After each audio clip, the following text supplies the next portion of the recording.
The heat signature. I was standing 5 feet away from a man in total darkness, and I didn't even know he was there. I couldn't hear him. I couldn't see him. But when I looked at my phone screen, he was glowing. It was the dead of winter. I had just bought a foreclosure in rural Ohio, a massive, rotting farmhouse that bled heat like a sieve. I was 25, alone and stubborn. The place was freezing, so I bought a thermal imaging camera, a small attachment for my smartphone, to hunt down the drafts. That Tuesday night, the silence in the house was heavy. Around 11:00 p.m., I went down to the basement. The basement was the gut of the house. Dirt floors, crumbling stone, and piles of trash left by the previous owners. The light bulb at the bottom of the stairs had popped days ago, but I was too lazy to run back up for a flashlight. I figured the glow from my phone screen was enough. I clipped on the thermal camera and opened the app. The world on my screen turned into ghostly landscape of deep purples and blues. The stone foundation was black-blue, freezing. The water pipes were a faint, sick green. It was quiet, just the sound of my own breathing and the settling of the old house. I walked toward the back corner, where stacks of old drywall were leaning against a concrete pillar. I pointed the camera at the wall, expecting to see a cold blue draft. The screen exploded in red. I stopped. A massive heat signature was huddled behind the drywall, bright burning orange against the freezing blue background. My brain scrambled for a logical explanation. Raccoon? It had to be. A stray animal that found a way in. It was huddled low to the ground. I was annoyed. I didn't want to chase a rabid animal in the dark. I took a step closer, shouting, "Get out of here!" I was watching the screen, waiting for the animal to scurry. It didn't scurry. The glowing orange blob unfolded. It got taller. I watched the heat signature of 2 long arms reach out and press against the cold pillar to steady itself. The heat bloomed larger, filling the frame. It wasn't an animal. It was a man. He stood up to his full height, glowing bright yellow-orange. He was standing perfectly still, right behind the drywall, 6 feet in front of me. I lowered the phone, pitch black. My eyes strained against the dark, but I saw nothing. Just the silence of the basement. I raised the phone again. He was there, a burning silhouette. And the worst part? The heat signature of his face was turned directly toward me. He was watching me. My stomach dropped so hard I nearly threw up. He thought he was hidden. He knew it was dark. He didn't know I could see his body heat. I realized with terrifying clarity that I was standing on a razor's edge. If I screamed, he would know the jig was up. He would lunge across that 6-foot gap before I could even turn around.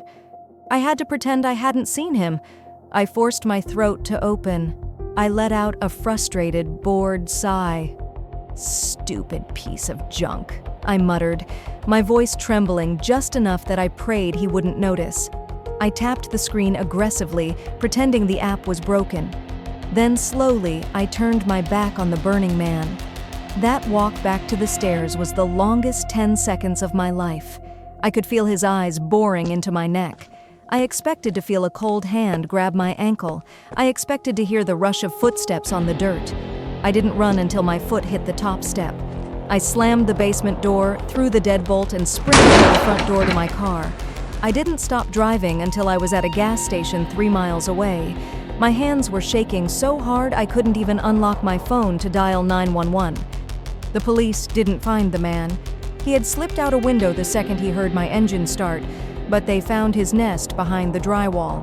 He had a sleeping bag, a pile of candy wrappers, and a jar of urine. The police told me that judging by the trash, he hadn't just broken in that night. He had been living down there since before I bought the house. He had been listening to me walk above his head for weeks. The Good Samaritan. He smiled at me, and for the first time, I noticed he wasn't looking at my eyes. He was looking at my neck. He looked at me like I was food. This was 2014. I was working the graveyard shift at a gas station off a dead stretch of highway in Virginia. It was the kind of place where the silence was so loud it hurt your ears. We had a regular we called the cowboy. He drove a beat-up Ford truck and played the role of the lonely, sweet old man perfectly. He'd buy a pack of cigarettes, lean on the counter, and call me darling. He brought me candy bars. He asked about my classes. He groomed me to trust him. But that Tuesday night, the mask slipped.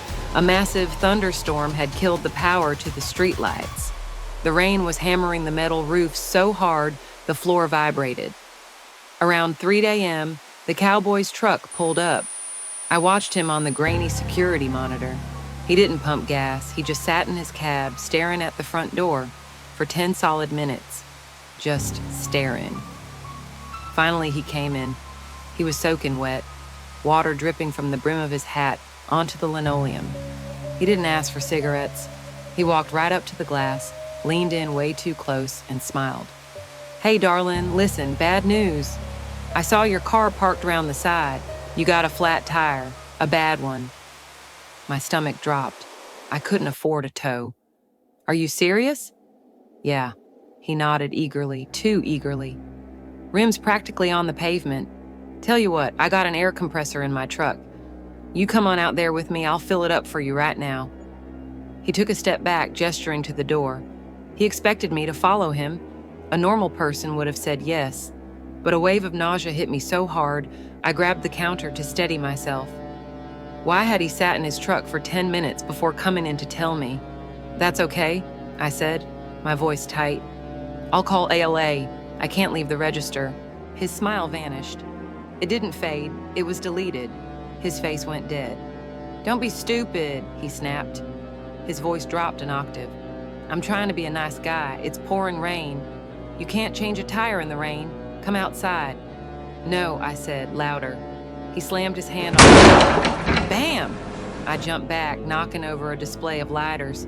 "Come outside," he screamed, spit flying from his mouth. "Get out here now." I didn't think. I reacted. I grabbed the remote lock for the front door and hit the button. The magnetic lock slammed home with a heavy thud. "Get out," I yelled, grabbing the phone. The cowboy didn't leave. He lunged at the glass partition, pounding on it with his fist, screaming things I won't repeat. I huddled under the counter, sobbing, listening to him try to break through the bulletproof glass to get to me. Then, just as abruptly as it started, the pounding stopped. I heard his truck engine roar and tires squeal out of the lot. When the police arrived, the officer went out to check my car. He came back inside looking grim. "Was it flat?" I asked, trembling. "It wasn't flat, miss," the officer said. "It was slashed." He walked me to my car. The driver's side tire hadn't popped. Someone had taken a hunting knife and sliced the sidewall open from ear to ear. The cowboy had cut my tire himself while he was sitting in his truck those 10 minutes. He created the problem so he could be the savior.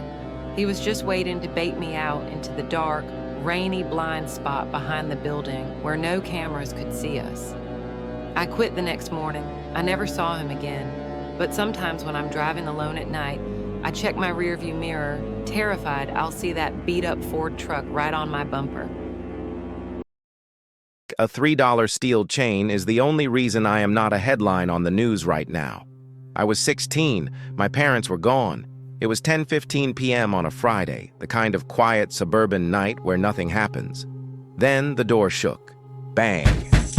Bang. Bang. It wasn't a knock. It sounded like someone was trying to punch a hole through the wood. My heart hammered against my ribs.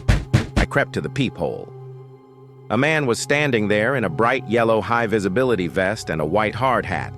He was shifting his weight from foot to foot, looking around frantically. I unlocked the deadbolt and cracked the door, but the chain caught it, leaving a 3-inch gap. "Yeah?" I asked. The guy slammed his face against the crack. His eyes were wide, bloodshot, and he was sweating profusely despite the cold air. "Kid, thank God," he panted, talking a mile a minute. "I'm with the gas company. Massive main line break down the street. Your readings are off the charts. We need to check your basement immediately." My stomach dropped. "A gas leak?" "Yes, a leak," he shouted, checking his watch. "Look, if your furnace kicks on, this whole house is going to be a crater. Open the door now." I reached for the chain. My hand was shaking. I was 16. I was terrified. I didn't want to die in an explosion. but then my brain stuttered. I looked down at his hands. He was holding a clipboard, just a clipboard. No toolbox, no gas meter, no flashlight. I looked past him into the driveway. It was empty.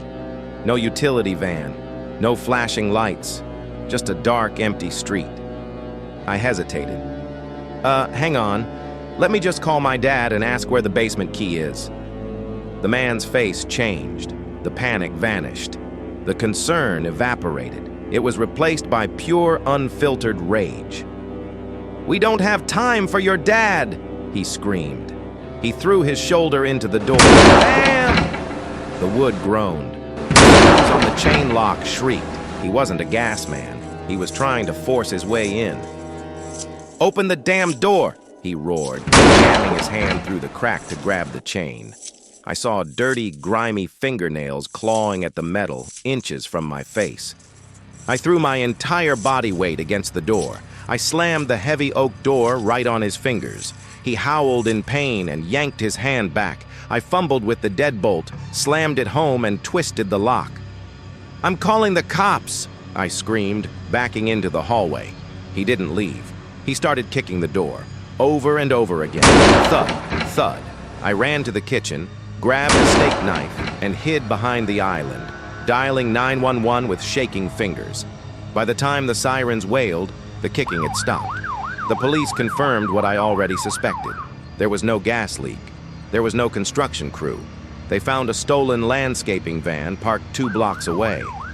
But the police told me something else that made my blood run cold. When they checked my neighbor's doorbell camera, they saw the man in the vest at my door. But the camera also caught something I didn't see.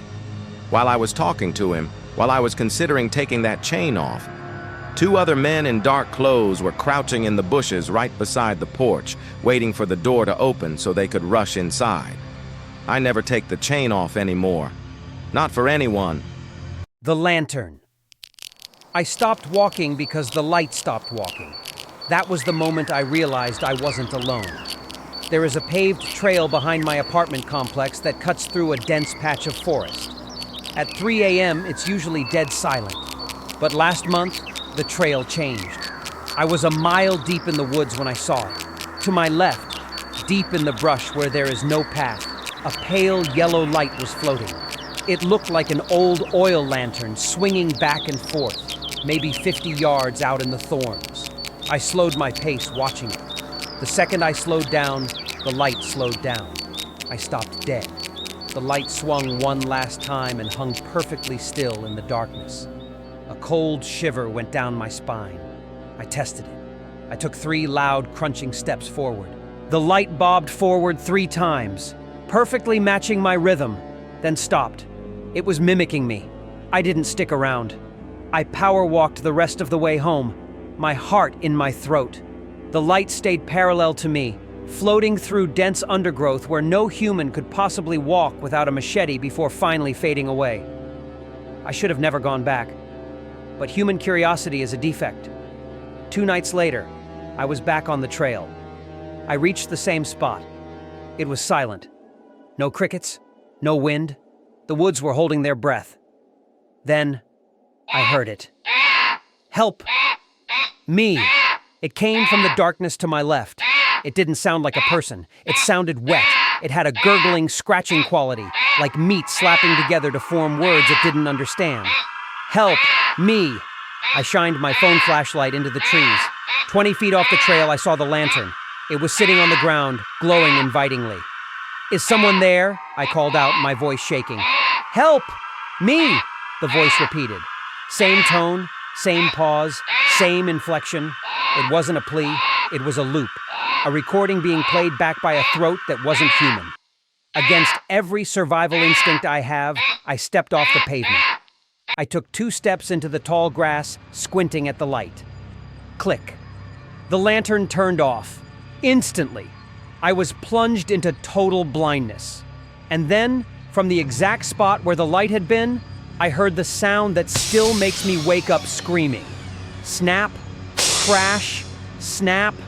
Something massive was sprinting toward me through the brush. It wasn't stumbling in the dark, it was charging. It could see perfectly. I spun around and bolted. I didn't care about the noise. I ran until my lungs burned. I didn't stop until I was under the safety of the parking lot streetlights. The next morning, I drove past the trailhead. There was a new sign stapled to a tree by the park rangers. Trail closed. Aggressive wildlife. I know bears and coyotes live in those woods, but bears don't carry lanterns, and animals don't learn how to speak English to lure you into the dark. Whatever is in those woods, that light isn't a lantern. It's a lure, and it's attached to something hungry. The Whistling Man. I've worked private security for a decade. I've fought meth heads, chased off copper thieves, and taken a knife to the arm. I don't scare easily, but after what I found in that factory last November, I turned in my badge. I will never work a night shift again. I was guarding a condemned textile factory in Michigan. It was a massive, rotting complex, miles of brick corridors and shattered windows. My job was to keep the squatters out. It was 2:15 a.m. The silence was heavy. You could hear the building settling, the pipes groaning. I was on the ground floor near the loading dock when I heard it. A whistle. It wasn't a tune. It wasn't a melody. It was just one long, fluctuating note that didn't stop to breathe. It sounded like a tea kettle screaming in a lower octave. The whistling stopped instantly. Then I heard footsteps. Slap, slap, slap. Bare feet running on concrete. They were directly above me. I sprinted to the stairwell. I was angry. I figured it was a junkie trying to mess with me. I burst onto the second floor, my flashlight beam cutting through the dust. "Come out!" I yelled. The beam swept across the massive assembly room, rusted machinery, piles of debris. Then the light hit the far corner. A man was standing there. He was wearing a gray suit that was covered in filth, stiff with grime. He was facing the corner, his forehead pressed against the brick, standing perfectly rigid. "Hey!" I barked, adrenaline dumping into my system. "Turn around! Hands where I can see them!" He didn't move. He didn't speak. He just started whistling again. That same flat, screaming note. I took a step forward. "Sir, I am armed. Turn around." The whistling cut off. He didn't turn around. He didn't look at me. He just dropped. He dropped to all fours like a spider and scuttled toward the foreman's office to his right. The movement was wrong. It was too fast. It was too practiced. "Stop!" I yelled, giving chase. I saw him scramble into the office and slam the door. I reached it 3 seconds later and kicked it open, ready for a fight. I shined my light inside. Empty. I spun around, checking the corners. Nowhere to hide. No furniture. I looked at the windows, welded shut with steel bars. I looked at the ceiling, solid concrete. I was confused. My brain couldn't process it. I had chased him into a dead end. Then I felt a draft. I looked down at the floor. In the corner, behind the door, there was a return air vent. The heavy metal grate had been unscrewed. It was pushed aside just a few inches. I knelt down and shined my light into the black hole of the ventilation shaft. I expected to see nothing. Instead, I saw a face. He was crammed into the vent, 10 feet down the shaft. He was contorted into a ball, his dirty suit scraping against the metal. And he was smiling. His eyes were wide, unblinking, reflecting the beam of my flashlight. He didn't look trapped. He looked comfortable. I scrambled back, terrified, and radioed the police. When the cops arrived, they dragged him out. They searched the ventilation system. It wasn't just a hiding spot. It was a home. He had blankets, food wrappers, and bottles of water stashed deep in the tunnels of the factory. But that wasn't the worst part. Taped to the inside of the ductwork, right where he slept, were Polaroids, pictures of the parking lot, pictures of the security desk, pictures of me. He hadn't just broken in that night. He had been living in the walls for months. Every night I sat at that desk thinking I was alone. He was right above my head, watching me through the vents, whistling that same dead tune.